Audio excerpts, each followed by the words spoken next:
साथियों, मैं अपनी पूरा समय अपने मुख्य अतिथि जी को देना चाहता हूं और मैं आमंत्रित करता हूं इस देश के युवा दिलों की धड़कन माननीय आकाश आनंद जी मंच पर आए और सम्मानित साथियों पोडियम पे आकर के माइक पर अपने शब्दों से इस जनसभा को संबोधित करने का काम करे। माननीय आकाश आनंद जी, तालियों के साथ गड़गड़ाहट के साथ स्वागत किया जाए। धन्यवाद। जय भीम। आज यहाँ मौजूद मेरे सभी माताएं, बहनें, बड़े बुजुर्ग के साथ साथ यहाँ आज इतनी बड़ी संख्या में शामिल हुए युवा साथियों, जिन्होंने अपने दिन में से इतना कीमती समय निकालकर यहाँ आज हमें सुनने आए, तो आप सभी का मैं तहे दिल से धन्यवाद करता हूं। और आज इस विशाल जनसभा को सफल बनाने के लिए जो हमारे बसपा और एनएलओ के सभी छोटे बड़े पदाधिकारी एवं नेतागण और हमारे मूवमेंट की जान, हमारे मेहनतकश कार्यकर्ताओं ने जो मेहनत की है, तो आप सभी का भी मैं तहे दिल से आभार प्रकट करता हूं। साथियों, यहां हरियाणा में होने वाले विधानसभा आम चुनाव के संबंध में कुछ जरूरी बातें आप लोगों के बीच में रखने से पहले मैं अपने सभी संतों, गुरुओं, महापुरुषों को, जिसमें खासकर महात्मा ज्योतिबा फूले, छत्रपति शाहू जी महाराज, नारायणा गुरु, पेरियार रामास्वामी जी, बाबा साहब डॉक्टर भीमराव अंबेडकर जी एवं मान्यवर साहब श्री काशीराम जी को नमन करता हूं। साथियों, मैं बहुजन समाज पार्टी की राष्ट्रीय अध्यक्ष एवं उत्तर प्रदेश की 4 बार मुख्यमंत्री एवं पूर्व सांसद आदरणीय बहन कुमारी मायावती जी को भी बहन जी के नाम से लोकप्रिय बहन कुमारी मायावती जी को भी पूरे तहे दिल से आभार प्रकट करता हूं।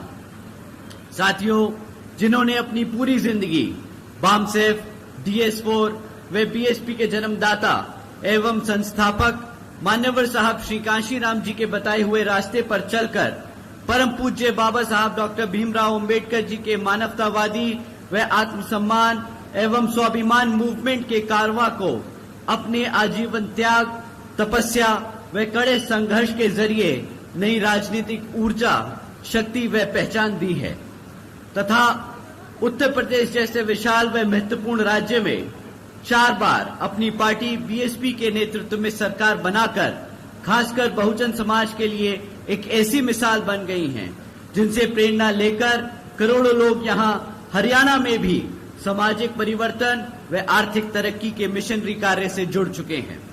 इतना ही नहीं, बल्कि मैं खुद भी उनके इस नेतृत्व से प्रभावित होकर बीएसपी के मूवमेंट से जुड़ चुका हूं और उनके पद चिन्हों पर चलकर इस मिशनरी दायित्व, कर्तव्य व फर्ज को अपनी आखिरी सांस तक निभाने की पूरी कोशिश करता रहूंगा।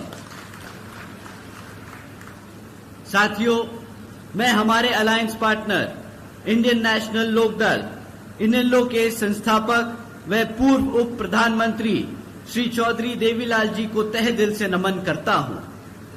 साथ ही साथ आईएनएलडी के राष्ट्रीय अध्यक्ष श्री ओम प्रकाश चौटाला जी और आज हम सबके बीच में मौजूद एनएलओ के महासचिव, राष्ट्रीय महासचिव और हमारे गठबंधन की ओर से हरियाणा प्रदेश के मुख्यमंत्री के उम्मीदवार श्री अभय सिंह चौटाला जी का भी मैं तहे दिल से स्वागत और आभार प्रकट करता हूं। साथियों, पिछले 10 साल में यहां हरियाणा में बीजेपी की सरकार चल रही है और अब जब चुनाव सर पर है तो बीजेपी के लोग आप लोगों के बीच में आकर आपसे आपका वोट मांगने का काम करने वाले हैं। परंतु साथियों, इस बारी आप सब लोगों को वोट डालने से पहले इनसे कुछ जरूरी मुद्दों पर सवाल करने होंगे। साथियों, मैं आप लोगों से जाति और धर्म के आधार पर सवाल करने को नहीं कहूंगा। मैं आप लोगों से कहूंगा कि आप इनसे सवाल करें शिक्षा पे, रोजगार पे और यहाँ की आसमान छूती हुई महंगाई पे। तो साथियों, आप लोगों को शिक्षा के आधार पे क्या सवाल पूछने हैं। साथियों, पिछले 10 सालों में भाजपा की सरकार के चलते हुए यहां सरकार ने 5000 से ज्यादा प्राइमरी स्कूलों को बंद कर दिया है। एक तरफ पढ़ने वाले बच्चों की संख्या बढ़ती जा रही है दिन पे दिन, और दूसरी तरफ ये सरकार प्राइमरी स्कूल्स बंद करती आ रही है।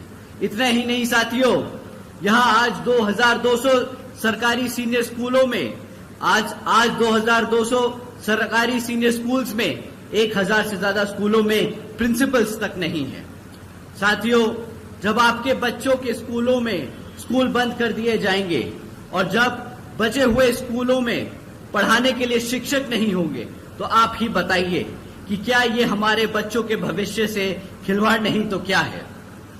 साथियों, बीजेपी के शासन के दौरान शिक्षा के नाम पर सिर्फ आए दिन पेपर लीक की खबरें सुनने को मिलती रही हैं।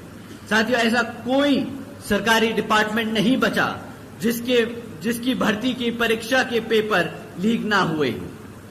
साथियों, हकीकत तो ये है कि बीजेपी की हो या कांग्रेस की, ये दोनों ही पार्टियां हमारे बच्चों के भविष्य से खिलवाड़ करने में एक दूसरे से एक कदम आगे ही चलती आई हैं। एक ने सरकार में रहकर हमारे बच्चों के स्कूल बंद किए, तो दूसरी ने विपक्ष में बैठकर इन पर एक बार भी इस मुद्दे पर उनको घेरने का काम नहीं किया। तो अब आप ही बताइए साथियों कि इनमें से कोई भी पार्टी को हक है क्या सत्ता में बैठने का? आप ही बताइए, क्या हक है इन लोगों को आपके साथ सत्ता में बैठने का? तो साथियों, अब आने वाले लोकसभा चुनाव में, आने वाले विधानसभा आम चुनाव में आप लोगों को हाथी और आईने वाले चुनाव चिन्ह के सामने वाला बटन दबाकर यहां श्री अभय सिंह चौटाला जी को मुख्यमंत्री बनाकर अपने बच्चों के भविष्य को सुरक्षित करने का काम करना है। साथियों, एक तरफ बीजेपी और कांग्रेस की सरकार आपके बच्चों के स्कूल बंद कर रही है, तो दूसरी तरफ हमारी जिस नीतियों पे ये सरकार चलती आई है, तो दूसरी तरफ आदरणीय बहन कुमारी मायावती जी की एक दूसरी तरीके की नीति है, जिसके तहत चलकर यूपी में बीएसपी की सरकार ने सावित्रीबाई फुले बालिका आशीर्वाद योजना चलाई थी, जिसके तहत 7 लाख से ज्यादा बच्चियों को 12वीं तक की शिक्षा प्राप्त करने हेतु बहन जी ने 600 करोड़ रुपए की धनराशि इन बच्चों पे खर्ची थी। इतना ही नहीं साथियों, आदरणीय बहन जी के शासनकाल में यूपी में 6 engineering colleges, 2 homeopathic colleges, 24 polytechnic colleges, 2 paramedical और 6 यूनिवर्सिटीज के साथ साथ 200 से अधिक इंटर और डिग्री कॉलेजेस, 100 से अधिक ITIs, 550 से ज्यादा हाई स्कूल्स और 5,500 से ज्यादा प्राइमरी स्कूल्स बनाने का काम किया गया। इसी तरह यहाँ पे हरियाणा में आपके बच्चों के लिए आदरणीय श्री अभय सिंह चौटाला जी भी इतनी ही ज्यादा संख्या में आपके लिए स्कूल्स और यूनिवर्सिटीज बनवाएंगे। साथियों, ये लिस्ट इतनी लंबी है कि कभी कभी सोचकर हैरत होती है कि सिर्फ 5 साल में कोई इतना काम कैसे कर सकता है। लेकिन साथियों, अगर अपने समाज के लिए, अपने लोगों के लिए काम करने का जज्बा हो तो कोई भी काम असंभव नहीं, हर काम संभव होता है। जैसा कि हमें पूरा विश्वास है, हम पूरे तरीके से भरोसा रखते हैं कि यहाँ पर जब आप अभय जी को मुख्यमंत्री बनाएंगे तो वो भी उसी दिल और तमन्ना से आप लोगों के लिए काम करेंगे। साथियों, अगर हम 10 साल का रिकॉर्ड उठाएं भाजपा का, तो यहाँ पर रोजगार के नाम पर आज भी 40% युवा बेरोजगार घूम रहा है। इतना काम किया है बीजेपी ने कि यहाँ पे 40% युवा बेरोजगार घूम रहा है। और ऐसा नहीं कि ये लोग रोजगार नहीं दे सकते हमारे युवा बच्चों को। आज अगर आप सरकारी रिकॉर्ड उठाएं तो आज भी 2 लाख से ज्यादा सरकारी पद खाली पड़े हैं। 2 लाख से ज्यादा सरकारी पद खाली पड़े हैं। एक तरफ 40% युवा रोजगार मांग रहा है और ये लोग वो 2 लाख पद भरने को तैयार नहीं, परंतु वो पद भरने की बजाय ये लोग क्या करते हैं, कौशल विकास निगम जैसी योजनाएं चला रहे हैं। पक्की नौकरियों देने की बजाय ये कॉन्ट्रैक्चुअल यानी अस्थायी नौकरियां भरने की कोशिश कर रहे हैं, जिसके तहत जो पक्की नौकरियों में आरक्षण मिलने की व्यवस्था तय की गई है वो आप लोगों को ना मिल सके। उस पद पे ये लोग चल रहे हैं, उस रास्ते ये लोग चल रहे हैं ताकि आपको आपके आरक्षण से दूर कर सके। साथियों, एक तरफ भाजपा की सरकार ऐसे काम कर रही है और दूसरी तरफ हमारे लोगों को गरीब बनाकर, कमजोर बनाकर हमारे लोगों को अंदर से खोखला कर रही है, तो दूसरी तरफ कांग्रेस और भाजपा, कांग्रेस की सरकार भाजपा को इन महत्वपूर्ण मुद्दों पर ना घेरकर उनका एक तरीके से साथ दे रही है। साथियों, तो ये दोनों पार्टियां एक ही सिक्के के दो पहलू हैं। एक तरफ डंडा मारता है तो दूसरी तरफ ताली बजाता है और पिसता है हमारा किसान, हमारा दलित, हमारा पिछड़ा वर्ग। साथियों, समय आ गया है कि ऐसी सरकार को अब आप जड़ से उखाड़ फेंक हमारे अभय सिंह चौटाला जी को सत्ता में बिठाकर अपना भविष्य सुरक्षित करने का। साथियों, दूसरी तरफ, एक तरफ तो ये लोग हैं और दूसरी तरफ आदरणीय बहन कुमारी मायावती जी ने 5 साल में 90,000 से ज्यादा शिक्षकों को रोजगार देने का काम किया था। 1 लाख से अधिक सफाई कर्मचारियों को रोजगार देने का काम किया। 2 लाख से अधिक पुलिस फोर्स में भर्ती की और यही नहीं, 30 लाख से अधिक अपर कास्ट समाज के कमजोर वर्गों के लोगों को सरकारी नौकरियों देने का काम किया।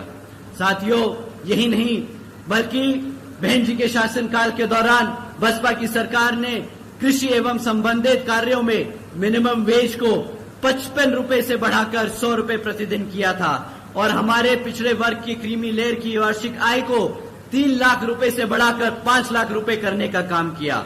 और यही नहीं बल्कि हमारे गन्ना खरीदी के दाम भी रातों रात दुगने कर दिए गए थे। साथियों, बहन जी के मॉडल ऑफ गवर्नेंस के तहत चलकर ही बसपा की सरकार ने प्रदेश के सभी समाज के लोगों को अपने पैरों पर खड़ा कर एक स्वाभिमान से जीने का अधिकार दिलाया था। जिस तरीके से यहाँ पर अभय सिंह चौटाला जी मुख्यमंत्री बनकर आप सभी वर्गों के लोगों का पूरा ध्यान रखकर आपको स्वाभिमान से जीने का अधिकार दिलाएंगे। साथियों, बात महंगाई की करें तो इनकी सिर्फ एक ही स्कीम आप लोगों के सामने रखना चाहूंगा। भाजपा की सरकार के चलते हुए आज ये लोग बोलते हैं कि हमने मुफ्त में राशन देने का काम किया है। तो साथियों, आज वो कहते हैं कि वो 80 करोड़ से ज्यादा जनता को मुफ्त में राशन देने का काम करेंगे। केंद्र और हरियाणा की भाजपा सरकार बड़े चौड़कर बोलती है, अरे मित्रों, आज बीजेपी की सरकार 80 करोड़ से ज्यादा देशवासियों को मुफ्त में राशन देने का काम कर रही है। परंतु ये नहीं समझ आता इन लोगों को कि अगर 80 करोड़ से ज्यादा लोगों को आप मुफ्त में राशन देने का काम कर रहे हो तो मतलब आपने उन 80 करोड़ की जनता को गरीबी में धकेलने का काम किया है। परंतु साथियों, अगर ये लोग अपना वादा पूरा करते जो 2014 में किया था कि 2 करोड़ सालाना नौकरी देने का, तो इन्हें शायद ये मुफ्त में राशन देना नहीं पड़ता। ये तो बात दूर, मुफ्त में राशन देकर ये जो टैक्स पेयर्स का साल का 2 लाख करोड़ रुपया इस राशन पे खर्चने वाले हैं, वो भी आप लोगों की जेब से निकलने वाला है। साथियों, वो भी आपकी जेब से निकलने वाला है। एक तरफ ये लोग आपको टैक्स के माध्यम से चूसते हैं, दूसरी तरफ वो टैक्स का पैसा राशन पे उड़ाते हैं। अगर ये पैसा रोजगार जनरेट करने में करते तो साथियों, आज यहाँ पर 2 लाख पद भरने के साथ साथ ये यहाँ पर 20 लाख रोजगार भी दे सकते थे। परंतु इन्होंने वो काम कुछ नहीं किए। इन्होंने बस आप लोगों का ध्यान भटकाने के लिए मुफ्त में राशन देने का काम किया है। साथियों, इन्हीं कुछ जरूरी बातों के साथ मैं आप सभी से, इन्हीं कुछ जरूरी बातों के साथ आप सभी लोगों से मेरी व खासकर आदरणीय बहन कुमारी मायावती जी की ये विशेष अपील है कि इस विधानसभा आम चुनाव में आप सभी लोग हर मोर्चे पर सावधान रहें। आपका वोट बहुत कीमती है। आपका कोई वोट खरीद ना पाए, आपका वोट कोई लूट ना पाए, आपका वोट पढ़ने से रह ना जाए।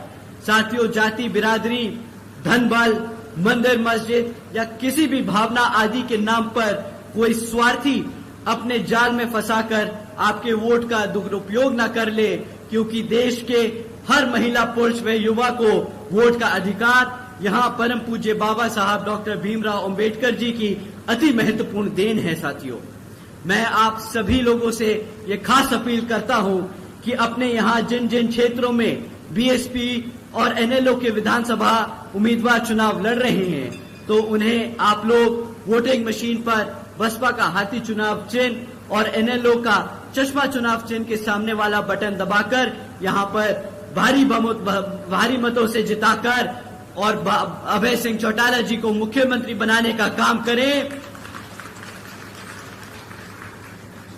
और साथ में अब अंत में मैं अपनी बात खत्म करने से पहले आप सभी लोगों का एक बार दोबारा से दिल से धन्यवाद करता हूं कि आप सब आज यहां इतनी बड़ी संख्या में मौजूद हुए हमें सुनने के लिए। जय भीम, जय भारत।